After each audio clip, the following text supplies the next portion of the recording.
Hi guys, welcome to all. आज के इस खास वीडियो पर हम बताने वाले हैं अफ्रीका।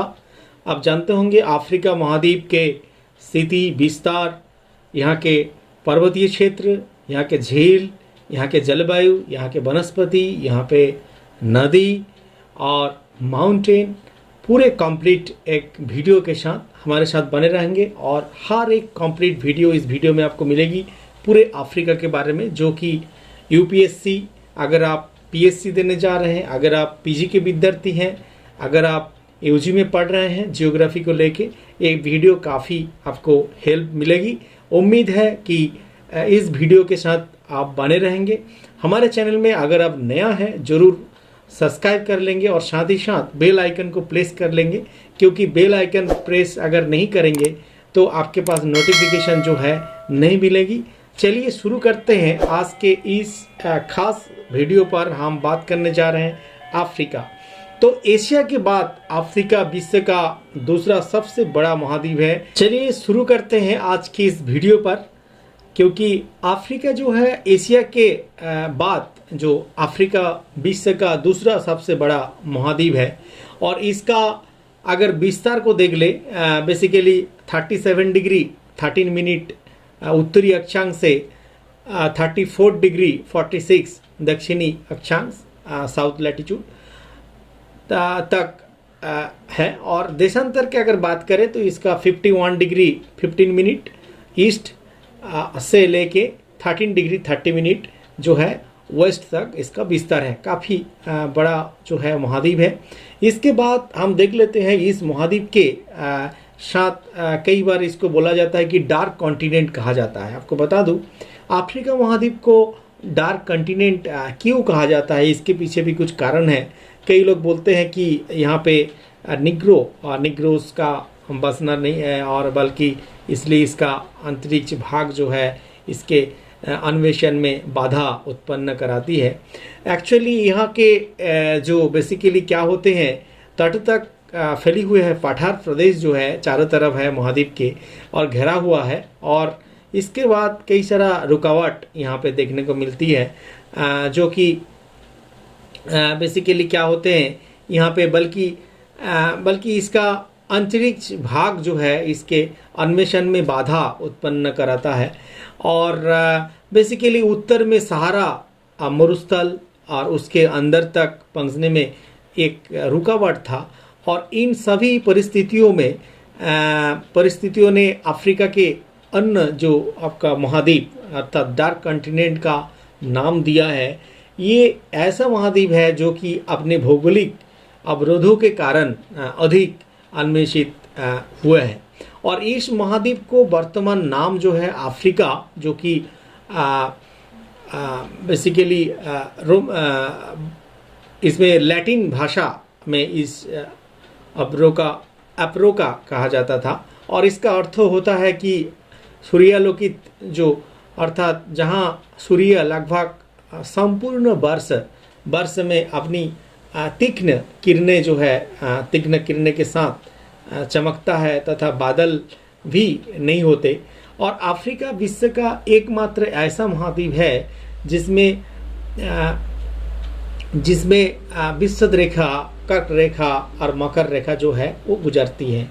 कई बार क्वेश्चन भी पूछा गया है कि कौन सा महाद्वीप है जहाँ पे ये तीन रेखा गुजरती हैं, तो वो अफ्रीका, जहाँ पे कर्क रेखा है एवं मकर रेखा है और उसमें आपका विषुवत रेखा भी है। इसके उत्तरी भाग अगर देख लेते हैं पहले स्थिति विस्तार को, 37 डिग्री 13 डिग्री उत्तरी में जो है वो है अल ग्रीडम पॉइंट्स। और उसके बाद अगर बात करें दक्षिण में, जो दक्षिण में केप आगुलहास, और पूर्व में जो है केप सेनेगल के पास जो है हेगन पॉइंट्स। और जबकि सुदूर पश्चिम में सेनेगल के केप वार्डे के निकट जो बेसिकली अल्माडी पॉइंट है। और रोम सागर इसका उत्तर में और अंध महासागर इसका पश्चिम में है।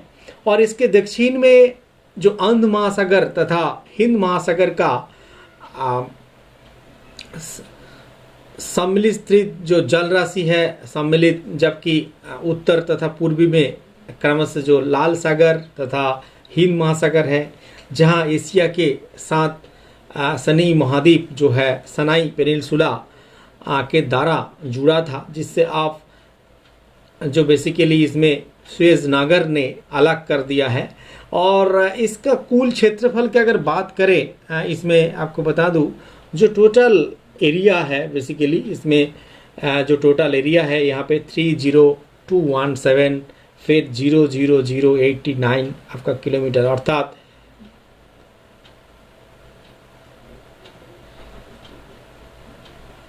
इसका उत्तर दक्षिण में अगर विस्तार को देखें तो 8000 किलोमीटर है, और इसका जबकि पश्चिमी पूर्वी विस्तार अगर देखें तो 74,000 किलोमीटर है।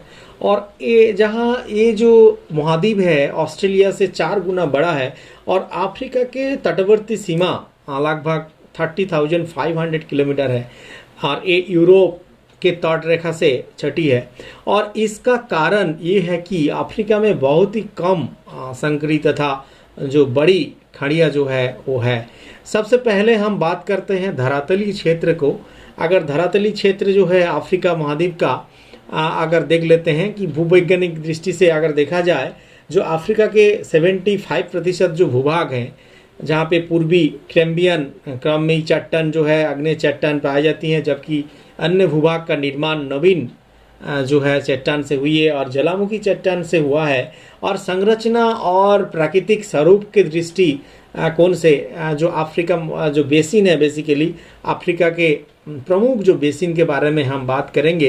पहला जायरे बेसिन, जायरे बेसिन को जो इस बेसिन में कंगो नदी, ये जो देख रहे हैं आप, कंगो और उसके सहायक नदियाँ जो है ये बहती हैं, और इस चारों तरफ जो विस्तृत रेखीय वन का विस्तार जो है यहाँ पे पाया जाता है। और दूसरी और बात करें तो कालाहारी बेसिन, ये बेसिन जो है पूर्वी में हाईवर्ल्ड जो उत्तर में दक्षिणी भूमध्य रेखीय विभाजक से तथा पश्चिम में नामोबिया के तटवर्ती जो पहाड़ियाँ से घिरी हुई है। और कालाहारी बेसिन जो है बेसिकली मरुस्थलीय तथा स्टेपीय क्षेत्र कहा जाता है। उसके बाद हम बात करेंगे सूडान बेसिन जो है, ये जो आप देख रहे हैं मानचित्र पर, ये जो सूडान बेसिन 300 मीटर से नीचे के ऊंचाई में आते हैं। और ये क्षेत्र जो है सफ़ेद नील अर्थात ब्लू नील जो है नदिया के धारा सम्मिलित होते हैं। और इस क्षेत्र संसार का सबसे दलदली क्षेत्र माना जाता है, जो कि सोट कहा जाता है। और इसके पश्चिमी सीमा जहाँ पे दारफूर का पठार एवं बड़ा एनरी पठार बनाती है। ये मानचित्र को अच्छा से देख लेंगे जो मैंने बता रहा है।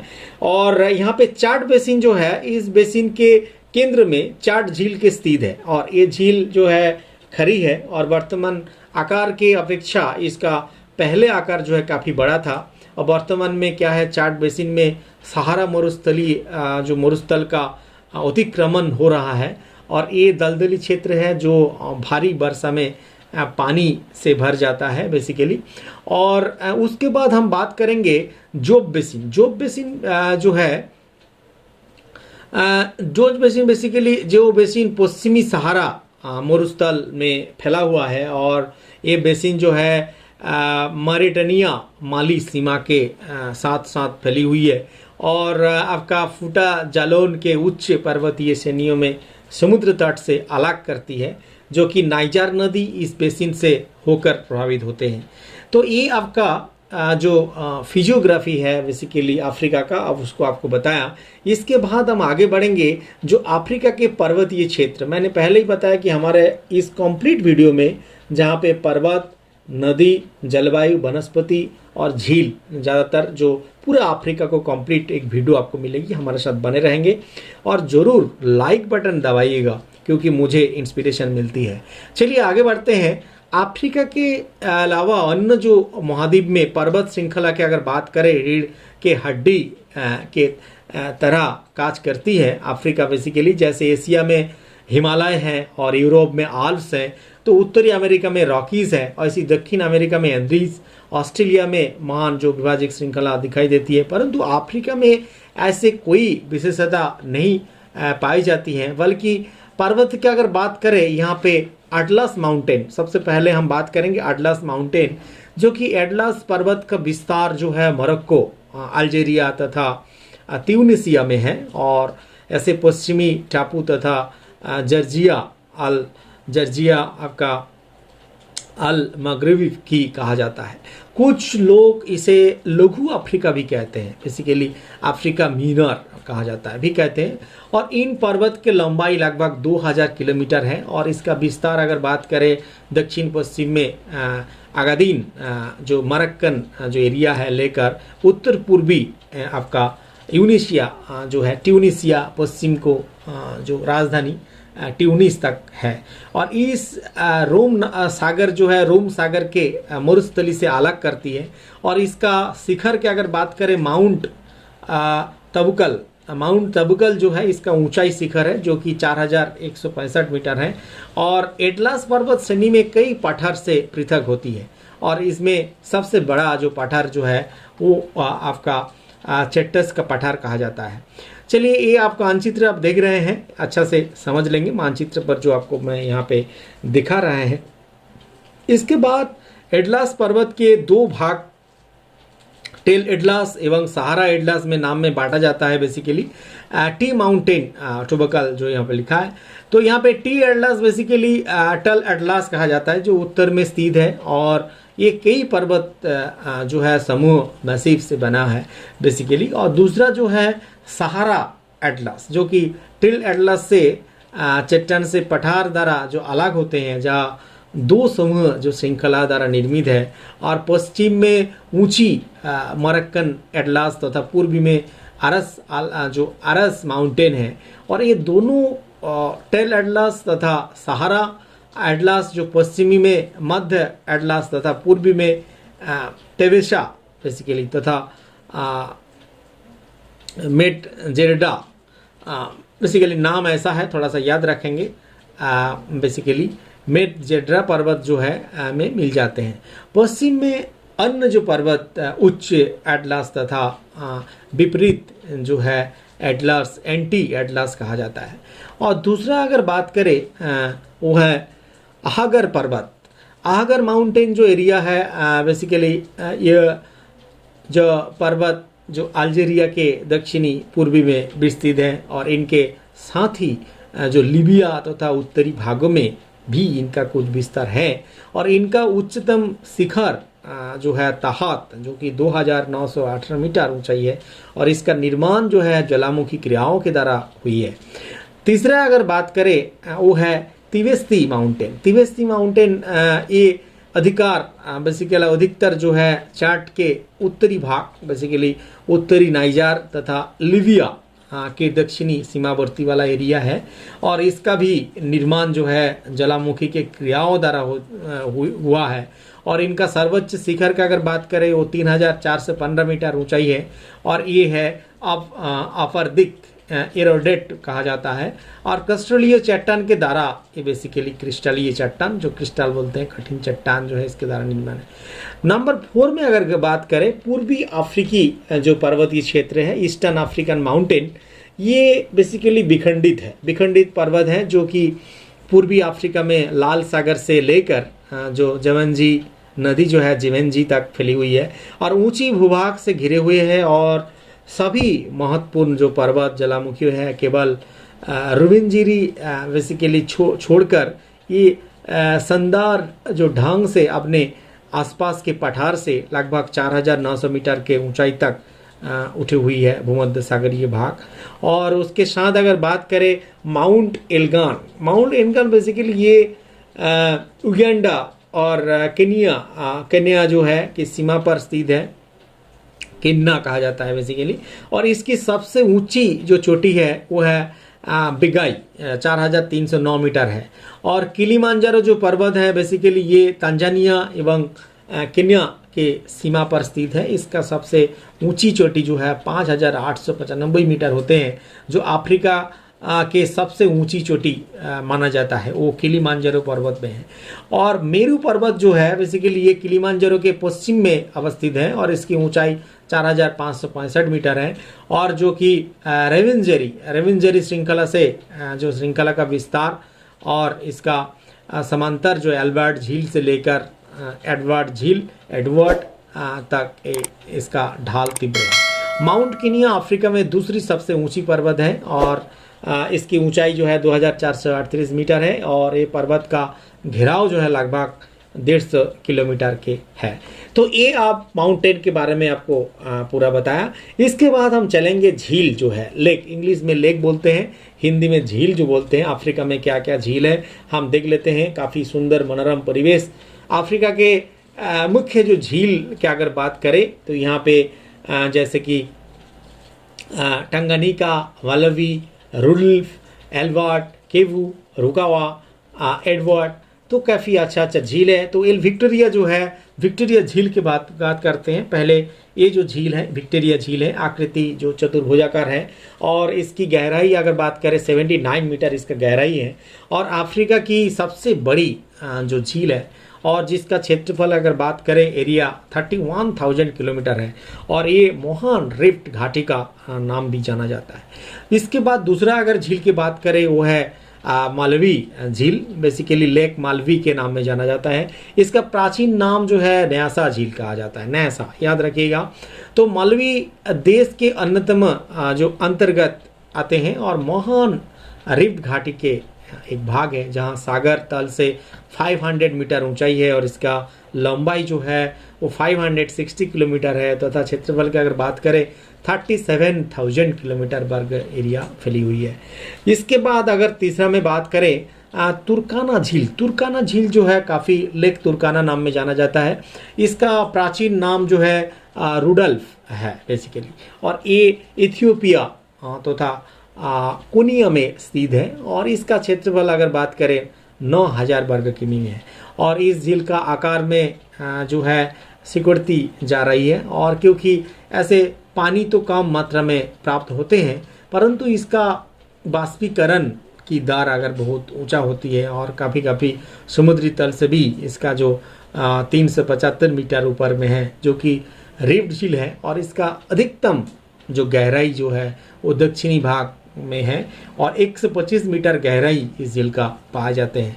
और इसके बाद लेक अल्बर्ट झील के बारे में आपको बता दूं, इसका नया नाम जो है माबूतो बेसिकली और माबूतो सिसिसेको झील कहा जाता है। ये बेसिकली उगांडा तथा जायरे को सीमा पर स्थित है और ये भी रिफ्ट झील है तथा इसका जो क्षेत्रफल है 4,275 वर्ग किलोमीटर है।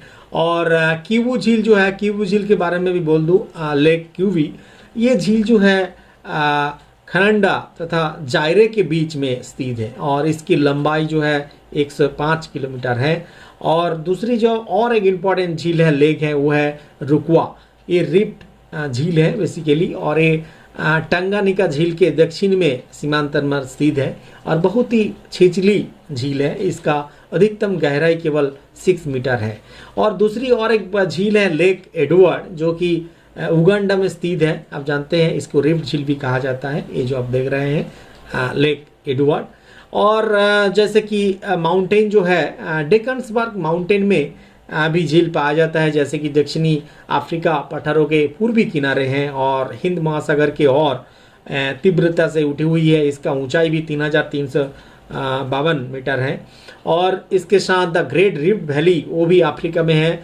आपको इसके बारे में बता दूं, रिफ्ट घाटी एक लंबा गर्त है जिसका निर्माण प्लेट विवर्तन की अर्थात प्लेट टेक्टोनिक क्रियाओं के द्वारा हुई है और वास्तव में ये जो विखंडपन जिसमें ध्वंस के ऊपरी भाग चट्टान के निचले हिस्से, हमारे चैनल में वीडियो है, जरूर विजिट कीजिएगा, अर्थक्वेक भूकंप का।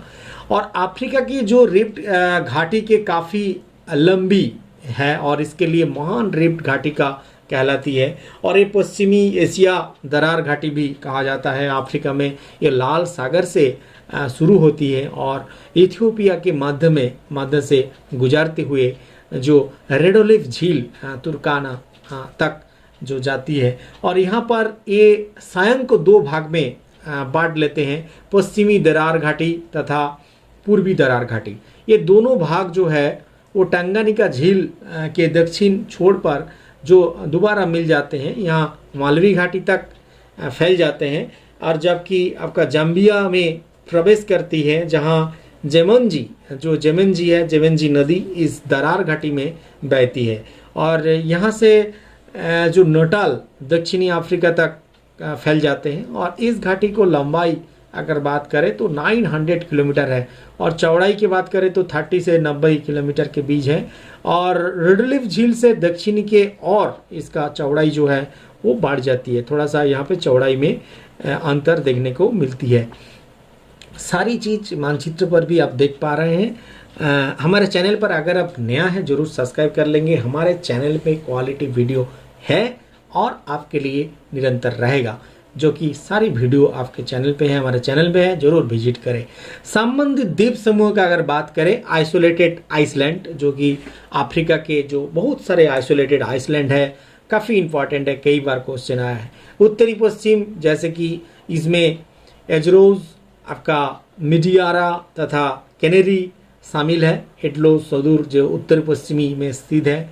पश्चिम में अगर बात करें, पश्चिम में केप हार्डे, आपका वेजग्रोस, आपका व्यूका, आपका साओतोमो, आपका प्रिंसेप, ये सब जो है द्वीप समूह पाया जाता है अफ्रीका में। अगर पूर्व में बात करें ईस्ट में, तो यहाँ पे आपका सेचलिंज और सकोत्रा ये है यहाँ पे खास द्वीप। और दक्षिण पूर्व में अगर बात करें, मदागास्कर है, कमरास है, आपका मॉरिशियस है और रेवियन इत्यादि जो आपका द्वीप समूह जो है यहाँ पे दिख रहे हैं मानचित्र पर, ये है पाया जाता है। दक्षिणी पश्चिमी क्षेत्र की अगर बात करें, यहाँ पे जो द्वीप समूह है एसुनसियन है, सेंट हेलेना है और त्रिस्तान दा चून्हा भी यहाँ पे आपका द्वीप समूह में पाया जाता है। चलिए आगे बढ़ते हैं। जो बहुत खास है इस वीडियो का वो है नदियाँ। अफ्रीका के नदियाँ के बारे में पूरा हर एक चीज़ डिटेल आपको बताऊंगा। जो कि अफ्रीका में बहुत कम नदियाँ है, जो कि 12 मासी है, मतलब 12 मंथ पानी रहता है। और इसमें बेसिकली इनलैंड ड्रेनेज अर्थात अंतर्देशीय जल, इनलैंड ड्रेनेज और निकास वाली नदियाँ बहुत ही हैं। बेसिकली नदियाँ का भाव अफ्रीका पठार के द्वारा नियंत्रित होते हैं। और इसमें मुख्य जो नदियां हैं, पहला बात करूंगा नील नदी, आप नाम सुने होंगे, नील रिवर, जिसका जल का स्रोत जो है वो है बुरुंडी में है। और ये विक्टोरिया झील से निकलती है और चाहे मूक धारा और सफ़ेद नील, व्हाइट नील है, और परंतु नील नदी, नील रिवर सबसे बड़ी सहायक नदी है और इसकी ढलान बहुत ही कम है। लगभग 12 से 50 किलोमीटर के लंबी दूरी में एक केवल 43 किलोमीटर ही नीचे उतरती है। और नीली नील जैसे कि इथियोपिया के तना झील से उत्पन्न होती है। और नील नदी के कुल लंबाई की अगर बात करें तो लगभग 6670 किलोमीटर है, और तथा ये विश्व के सबसे लंबी नदी माना जाती है। और ये अंत में मिस्र के पास रूस सागर में मिल जाती है और ये उगांडा, सूडान, इथियोपिया में से गुजरती है और नील इथियोपिया से शुरू होती है। नील नद अपने जल का 60% भाग जो है इथियोपिया पठार से प्राप्त करती है। और मिस्र बेसिकली में आसबान जो बांध बन जाने के कारण यहाँ पे बहुत ही कम जल रूम सागर में जा पाती है। और इसके साथ साथ नील नदी जो है विश्व प्रसिद्ध डेल्टा के निर्माण भी करती हैं, जिसका चौड़ाई 250 किलोमीटर चौड़ी है। चलिए आगे बढ़ते हैं। जो दूसरा बहुत ही खास नदी है वो है जायरे, रिवर जायरे, जो कि ये दक्षिण विषुवरेखीय विभाजक से लगभग लुआलाबा नदी के रूप में जन्म लेती है तथा उत्तरी पूर्वी में 100 किलोमीटर तक बहती है। और ये प्रसिद्ध आपका लिविंगस्टन जो है झरने के नाम, लिविंगस्टन झरना यहाँ पे देखने को मिलती है। जायरे नदी लगभग 5000 किलोमीटर लंबी है। इसके बाद अगर बात करते हैं, ये है नाइजर नदी। नाइजर रिवर जो है ये पश्चिम के पठार के ढलान से प्रभावित होती है और ये लगभग 4184 किलोमीटर लंबा है, जहां नदी अपने पश्चिमी उठान से जो कि अंत सागर से केवल 280 किलोमीटर दूर है और शुरू होती है, परंतु तब ये उत्तरी पूर्वी में सहारा मरुस्थली के तरफ जो बहने लगती है, जहाँ गिनी के जो खाड़ी में गिरती है और डेल्टा का निर्माण करती है। काफ़ी अच्छा इसका गतिपथ रहा है।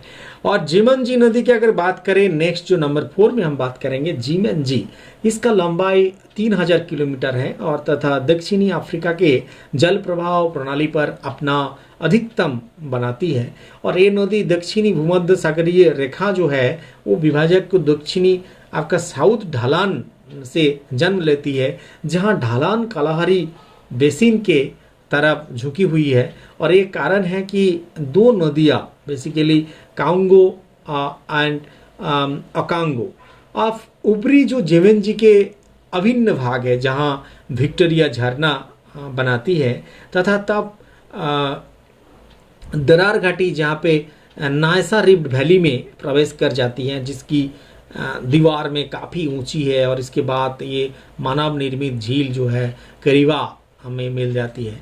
और सेनेगल नदी जो है, सेनेगल की अगर बात करें, ये जो है गिनी के फुटा जलन जो है प्रभावित होते हुए पठार से उत्पन्न होती है, जो कि सेनेगल से मतलब काफ़ी जो है तरह प्रभावित होते हुए अंध महासागर में गिरती है।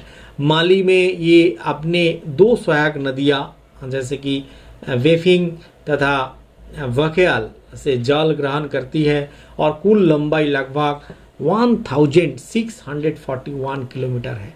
तो ये रहा अफ्रीका के मेजर रिवर के बारे में। इसके बाद हम आगे बढ़ते हैं यहाँ के अफ्रीका के जलवायु के बारे में, जो काफ़ी इम्पॉर्टेंट रहा है। तो हमारे साथ बने रहेंगे। जलवायु के बाद वनस्पति का भी वर्गीकरण आपको बताएंगे। तो जलवायु जो है अक्षांश दृष्टिकोण से अगर लैटिट्यूडनल एंगल से अगर बात करें, जो कि अफ्रीका महाद्वीप भूमध्य रेखा के जितने उत्तर में है उतने ही दक्षिण में है, इसलिए इसके दोनों ओर समांतर जो है जलवायु पेटियाँ जो है वो बनती है। और यहाँ पे मैं बताऊं कि कुछ विशिष्ट तत्व इस आदर्श स्थिति के कारण जलवायु प्रणाली का प्रभावित कर रही हैं, जो कि अफ्रीका ऐसा एक महाद्वीप है जहाँ पे कर्क रेखा, विषुवत रेखा, मकर रेखा गुजर रही है। और पहला पॉइंट हम बात करेंगे लंबी पर्वत श्रृंखला के जो प्रभाव अफ्रीका में रहा है, क्योंकि अफ्रीका में अमेरिका के रॉकीज तथा एंडीज, यूरोप के आल्प्स तथा एशिया के हिमालय के तरह के पर्वत समूह का अभाव है।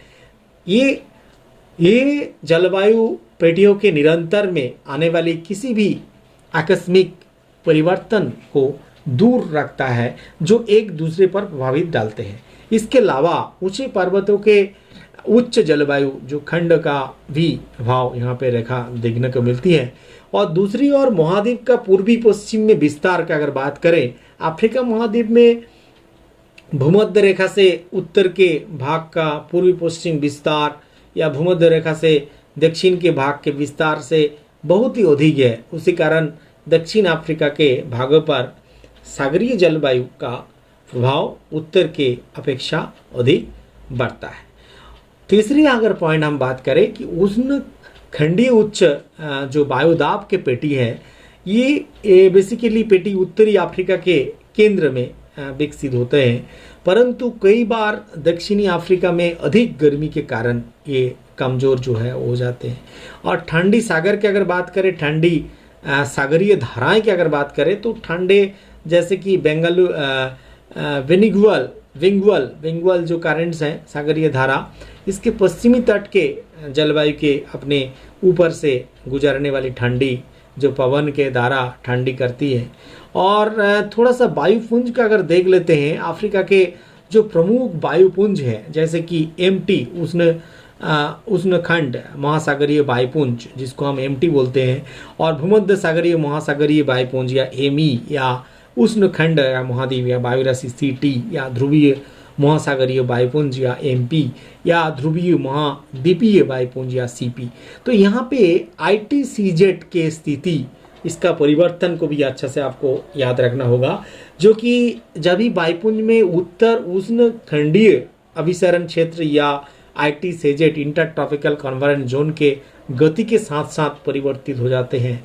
यहाँ क्षेत्र में 20 डिग्री उत्तरी से 20 डिग्री दक्षिण के बीच स्थित है, जो कि जुलाई में ये सहारा के दक्षिणी भागों पर होता है, जबकि जनवरी में ये जो है गुनिया के तट पर लगभग 5 डिग्री उत्तर के समांतरता में होती है और दक्षिण में लगभग 20 डिग्री उत्तरी अक्षांश में।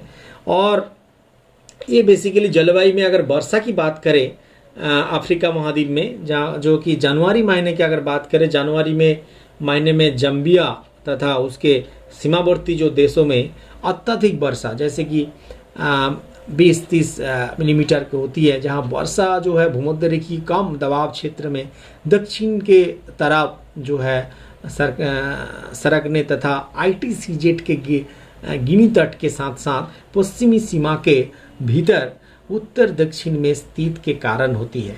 और भूमध्य रेखा महासागरीय वायुपुंज या एमी भी उसके लिए उत्तरदायी है, जो कि अफ्रीका के उत्तर पश्चिमी तट पर वर्षा पश्चिमी यूरोप से आने वाली अग्रभाग जो है फ्रंट बेसिकली के द्वारा होते हैं, जो अक्सर इस तट पर पहुंचते हैं। और कम वर्षा वाले क्षेत्र जो है पश्चिमी और पूर्व में स्थित है, सहारा को छूने वाली जो भूमध्य रेखा के पास स्थित है। और इसी प्रकार का क्षेत्र जो है वो बेसिकली नामिब तट के साथ साथ आशा अंतरिम में पाया जाता है। अगर जुलाई महीने की बात करें अफ्रीका महाद्वीप के, इस महीने में अधिक वर्षा क्षेत्र जो है भूमध्य सागरीय जो पपट्टी के तथा समांतर जो बेसिकली मध्य अक्षांशीय 12 डिग्री से 15 डिग्री उत्तर में और ITCZ का भूमध्य रेखा के उत्तरी के तरफ इसका मुख्य जो कारण है। और भूमध्य सागरीय जलवायु वायुपुंज इस महीने में प्रवेश करके काफ़ी मात्रा में वर्षा करती है और सबसे वर्षा वाला क्षेत्र सहारा तथा 5 डिग्री से 25 डिग्री दक्षिण के बीच के क्षेत्र में फैली है, जिसके कारण जो है महाद्वीपीय उष्णखंडी जो वायुपुंज जो है इन क्षेत्र पर होना है। 2 क्षेत्र में ऐसा है जो कि मध्यम वर्षा प्राप्त होते हैं, या माडागास्कर तथा अंतरिम तटवर्ती जो एरिया है केप कोस्टल एरिया क्षेत्र में भी ये विस्तार है। और जो MT जो बेसिकली माडागास्कर क्षेत्र महासागरीय जो उष्णखंडीय वायुपुंज जो है पूर्वी भाग से प्राप्त करते हैं, जबकि महासागरीय जो ध्रुवीय जहाँ पर कभी कभार जो है पहुँच जाते हैं और वहाँ पे बारिश जो है वो होती है। इसके बाद तापमान की अगर बात करें अफ्रीका महाद्वीप के, अफ्रीका महाद्वीपीय उष्णखंडी जो वायुपुंज जो है CT अपने उतार पर जो गर्म तथा शुष्क जलवायु उत्पन्न करता है और जो किसी न किसी रूप में सहारा जैसे नमीब तथा कलाहारी के समस्त क्षेत्र को प्रभावित करता है। अंतरिक्ष मरुस्थली भाग या अत्यधिक तापमान को अनुभव करने वाले क्षेत्र हैं, और जो कि अल्जीरिया में जुलाई तथा जनवरी में मध्यम मीन जो तापमान जो है 37 डिग्री या 13 डिग्री सेंटीग्रेड होते हैं। जुलाई के महीने में औसत तापमान 47 डिग्री तक पहुंच जाते हैं, जबकि सर्दियों में रात में तापमान 0 डिग्री में आ जाती है। तो भूमध्य सागरीय जो अफ्रीका में सारा वर्षा या तापमान जो है 24 डिग्री सेंटीग्रेड से लेकर 27 डिग्री सेंटीग्रेड बीच रहता है। और पूर्वी अफ्रीका में पठार के कारण यहाँ पे ऊंचाई अनुकूल प्रभाव जो है ढलती है, जहाँ पे 100 मीटर से ऊपर की जो क्षेत्र है तापमान काफ़ी कम होती है, और जिसके परिणाम स्वरूप यूरोपियन जहाँ बसने को पहल करते हैं। और उदाहरण के लिए आप जुलाई का मीन अगर निकालते हैं तापमान के, तो लगभग 14 डिग्री सेंटीग्रेड होता है। सर्दियों में 15,000 मीटर से अधिक ऊंचाई का जो है कहरा पड़ना भी असाधारण बात नहीं है। तो इस तरह यहाँ के जलवायु प्रदेश का अगर बात करें, जो भूमध्य सागरीय जलवायु प्रदेश के अगर क्लासिफिकेशन करें अफ्रीका के जलवायु प्रदेश का, सबसे पहले इस जलवायु प्रदेश को आपको जानना होगा, वो है भूमध्य सागरीय जलवायु प्रदेश, जो कि इक्वेटोरियल क्लाइमेट जोन, जो इसका विस्तार जायरे बेसिन के लेकर गिनी तट के साथ साथ गिनी तट है। और इस जलवायु में पूर्वी भाग में जो है काफ़ी बरसन होती है, और जबकि पश्चिम भाग में मानसून प्रकार के जलवायु मिलती है। बरसन या यहाँ के जलवायु में तापमान लगभग अपरिवर्तित रहता है और सारा वर्ष में प्रतिदिन वर्षा होती है। केवल एक सवाल पक्ष ये है कि रात को यहाँ तापमान लगभग 9 डिग्री सेंटीग्रेड तक गिर जाता है और इसी कारण इस क्षेत्र में रात को शीतकाल कहा जाता है। बेसिकली वार्षिक दैनिक तापांतर की अगर बात करें काफ़ी कम है, जो कि बारम्बीर जायरे में, बेसिकली बारम्बीर जायरे जो है वहाँ के जनवरी का तापमान बात करें 25 डिग्री सेंटीग्रेड होते हैं, जबकि अगस्त में अगर बात करें तो 26 डिग्री होते हैं और न्यूनतम वर्षा की बात करें तो 7.6 मिलीमीटर जनवरी में, और जबकि अधिकतम अगर वर्षा की बात करें तो अक्टूबर महीने में 20 मिलीमीटर से होती है। तो मानसून के प्रकार के जलवायु के जो गिनी के पश्चिमी किनारे तथा मडागास्कर के कहर के इर्द गिर्द पाए जाते हैं और वर्षा के मात्रा अधिक होते हैं, परंतु ये वर्षा वनों वाला क्षेत्र में भिन्न भिन्न होते हैं। तो क्योंकि ये शुष्क मौसम के द्वारा निर्धारित होती है और फ्री डाउन जहाँ पे सायरा लिनी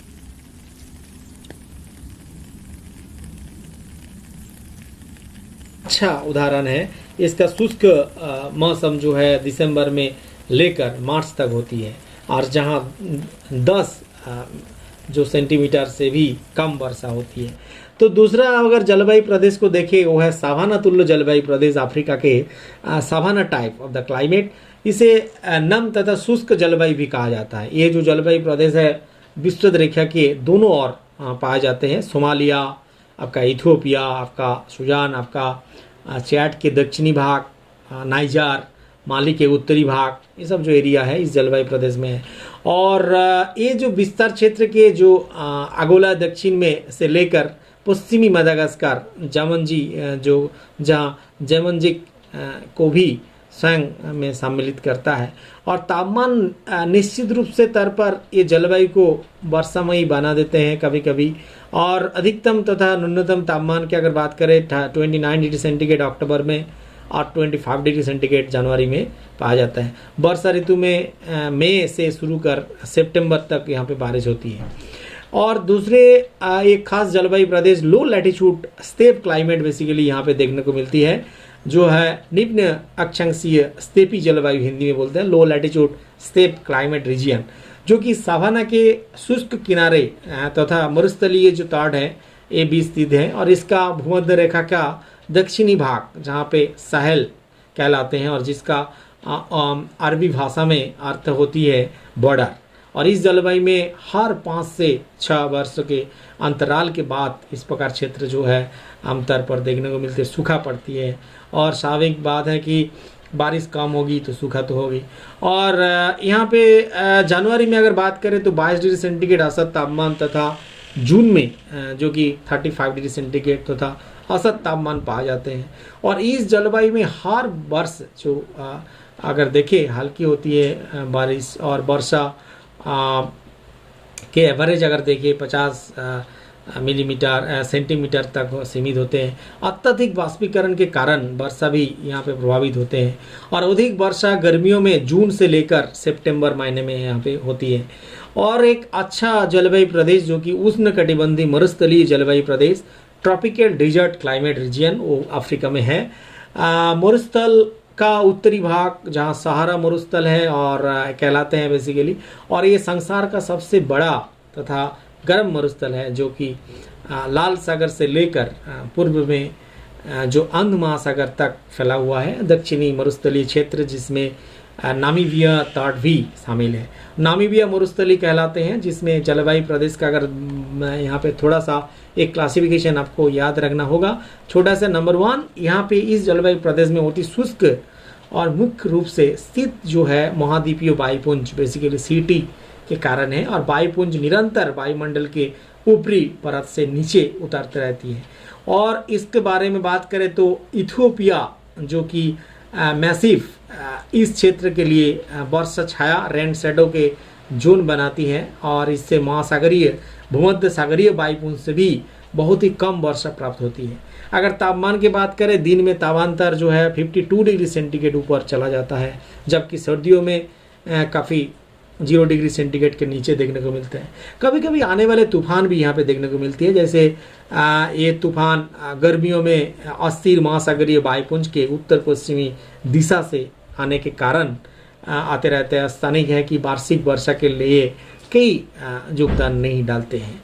और काफ़ी अगर बात करें सर्दियों में महाद्वीपीय जो उष्णखंडी वायुपुंज सीटी जो अरब से उठती है और उदन के खाड़ी जो है जल क्षेत्र के कारण, और यहाँ पे नमीब डेजर्ट जो बेसिकली ये उत्तर पश्चिमी तथा दक्षिण पश्चिम में कालाहारी पृथ्वी चक्रवात के एक चतुर्थाई भाग फैला हुआ है। दबाव अधिक होने के कारण वर्षा काफ़ी कम होती है और ठंडी बेंगुलिया करंट जो है, धाराएं जो है कुछ किलोमीटर अंदर तक तटों के तापमान प्रभावित करते हैं, किनारी करेंट्स जो कि आप जानते हैं।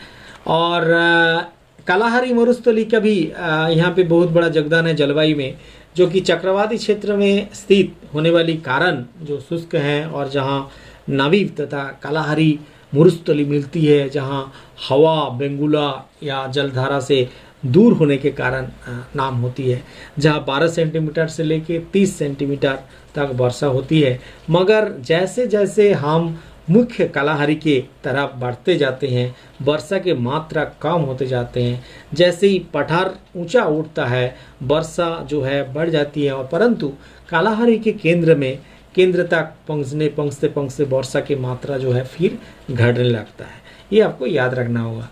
नेक्स्ट जो बहुत बड़ा जलवायु प्रदेश है वो है मेडिटेरियन क्लाइमेट रीजियन, जो कि रोम सागरीय प्रदेश भी कहा जाता है। इस जलवायु का विस्तार मोरक्को तथा उत्तरी अल्जीरिया के उत्तरी में, परंतु इसमें आपका केप प्रोविंस के दक्षिण में स्थित है। और इस जलवायु का विशेषता इस तरह है कि जलवायु वर्षा में सर्दियों में अधिक होते हैं और जबकि गर्मियों में वर्षा कम होती है। और इस प्रकार के जलवायु शुष्क ग्रीष्म ऋतु उष्ण ठंडी जो जलवायु भी कहलाते हैं। ग्रीष्म ऋतु में शुष्क होने के कारण यह है कि इस क्षेत्र में गर्मियों में शांत हो रही जो विपरीत चक्रवाती वायु को प्रभाव अधीन आता है, और गर्मियों में वर्षा की मात्रा जो है 5 से लेकर 8 सेंटीमीटर तक होती है। और सर्दियों में अगर बात करें इस क्षेत्र का महासागरीय उष्णखंडित जो वायुराशि वायुपुंज के प्रभावाधीन जो आ जाते हैं और अक्षांश आते हैं, और इसमें वर्षा की अगर बात करें तो 60 सेंटीमीटर से भी ऊपर चले जाते हैं। और इस जलवायु में गर्मियों में औसत तापमान की अगर बात करें तो 22 डिग्री से लेकर 25 डिग्री तक यहाँ पे देखने को मिलती है। दूसरी इंपॉर्टेंट जलवायु प्रदेश है वो है उप उष्णकंडीय जलवायु प्रदेश, जो ह्यूमिड सब ट्रॉपिकल क्लाइमेट भी कहा जाता है। इस क्षेत्र बेसिकली आपका ड्रैगन्सबर्ग पर्वत के साथ साथ तटों तक फैला हुआ है। इस क्षेत्र का जलवायु का प्रतिनिधित्व जो डरबान, बेसिकली दक्षिण अफ्रीका में डरबान सुने होंगे नाम, और इस जलवायु में अत्यधिक वर्षा 75 सेंटीमीटर गर्मियों में प्राप्त करती है, जो कि वार्षिक वर्षा 75% है। और जबकि सर्दियों में ये क्षेत्र जो है वार्षिक वर्षा का 25% जो है भाग प्राप्त होते हैं, जहाँ वर्षा पर्वतीय होते हैं और महासागरीय उष्णखंडीय प्रचलित पवन जो है हिंद महासागर से आती है और उष्ण डेक्कन्सबर्ग के पर्वतीय के ढलान में ऊपर पड़ता है। और गर्मियों में संवहन वर्षा कन्वेक्शनल जो रेनफॉल वो यहाँ पे देखने को मिलती है। दक्षिणी पश्चिमी व्यापारिक पवन और हिंद महासागर के ऊपर से गुजरती के समय नमी से लद जाती है और इसके कारण भी यहाँ पे बारिश होती है। और एक इम्पॉर्टेंट जो जलवायु क्षेत्र है वो शीतोष्ण कटिबंधीय जलवायु प्रदेश, ड्राई विंटर सब ट्रॉपिकल क्लाइमेट रीजियन। इस जलवायु प्रदेश का जो विस्तार है वो दक्षिण अफ्रीका के पठारी क्षेत्र में है और जिसके जो हाईवेल्ट के नाम से भी जाना जाता है। और इस जलवायु का विशेषता ये रहा है कि संशोधित शीतोष्ण जलवायु, और क्योंकि ये ऊंचा क्षेत्र है जहाँ उष्णखंडी बहा स्थित है और जलवायु में विरोधाभास और गर्मियों में यहाँ पे काफ़ी ज़्यादा अंतर जो है तापमान का देखने को मिलती है। सर्दियों में शुष्क जो है होती है और तापमान का विपरीत होना तीव्र विकिरण के कारण होते हैं। तापमान 10 डिग्री सेंटीग्रेड तक नीचे गिर जाती है और उच्च पर्वतीय जलवायु प्रदेश जो है, हाईलैंड क्लाइमेट जो है बेसिकली अफ्रीका में, इस जलवायु का विस्तार जो है आपका इथियोपिया को उच्च भूमि में मिलाती है। और इस जलवायु में बेसिकली ऊंचाई साथ साथ परिवर्तन हो जाती है। लगभग 1800 से 2800 मीटर की ऊंचाई शीतोष्ण जलवायु मिलता है यहाँ पे। और 1500 मीटर के कम ऊंचाई के वाले जो क्षेत्र है यहाँ पे उष्ण खंडीय जलवायु जो है वो पाया जाता है। और यहाँ पे बेसिकली इस क्षेत्र में वर्षा या महासागरीय भूमध्य सागरीय जो जलवायु द्वारा होते हैं, ICTZ उत्तर के तरफ से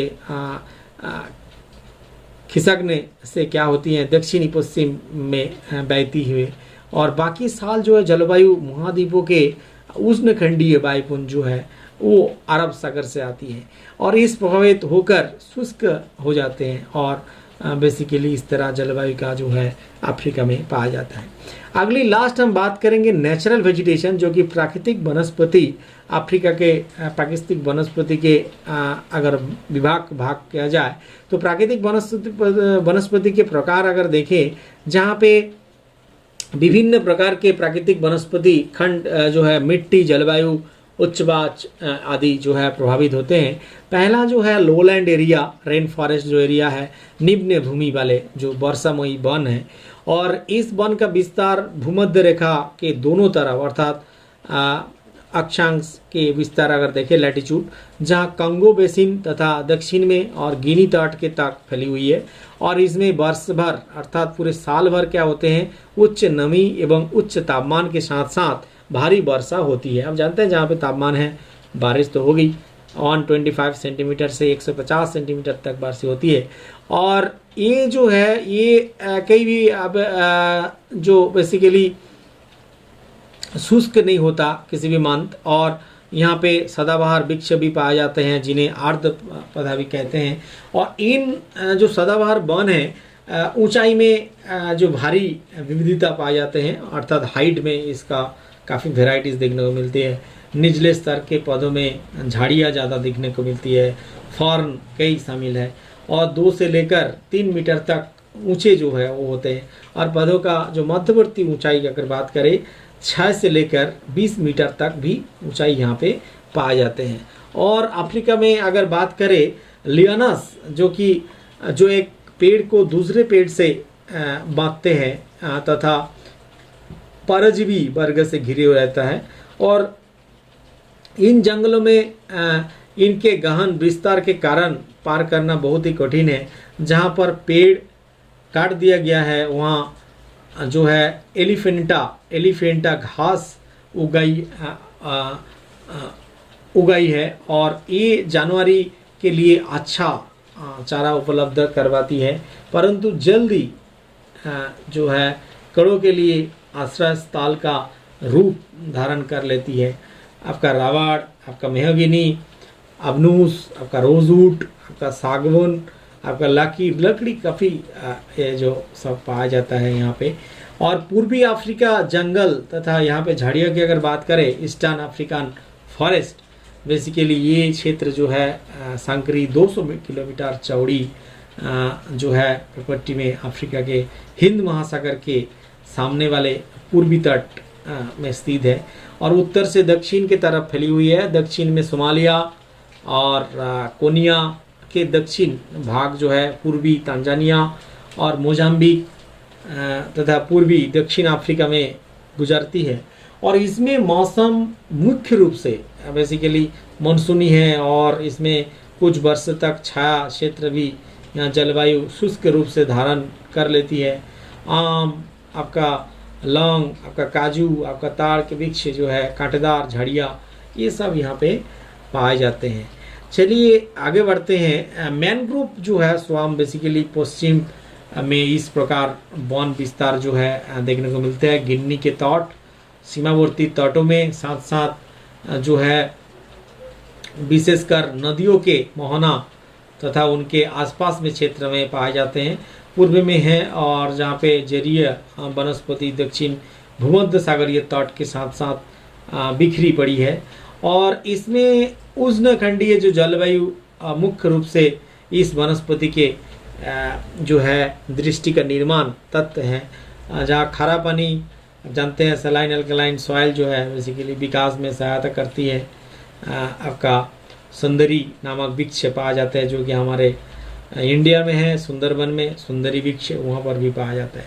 सावाना प्रकार जलवायु की अगर बात करें, सावाना प्रकार के वन जो है वो भी अफ्रीका में उत्तर में इस प्रकार के वनस्पति का विस्तार 7 डिग्री से लेकर 12 डिग्री उत्तर अक्षांश के बीच है और लगभग 8 से लेकर 12 अक्षांश के बीच तक है। और उत्तरी में गिनी, आपका सेनेगाल, बुर्किना फासो, टोगो बेसिन, नाइजीरिया, कैमरून, मध्य अमेरिका के जो गणराज्य दक्षिणी सूडान, इथियोपिया क्षेत्र में शामिल है। और दक्षिण में ये जो है अंगोला, नामीबिया, बोस्वानालैंड, दक्षिणी अफ्रीका, मोजाम्बिक, आपका तंजानिया, जाम्बिया, ये सब जो एरिया जो है इसमें वार्षिक औसत वर्षा भी होती है 75 से 120 सेंटीमीटर के बीच। और इसमें काफ़ी उत्तर चौड़ा जो पत्ती वाली बौन जो है देखने को मिलती है। लंबी घास एक प्रमुख कुदरती वनस्पति यहाँ पे देखने को मिलती है। शुष्क स्टेपी की अगर बात करें, शुष्क स्टेपी प्रदेश इस जलवायु में जो है वनस्पति, इस प्रकार के वनस्पति का विस्तार मरुस्थली एवं चौड़ी पत्ती वाले बौन बेसिकली मिलती है।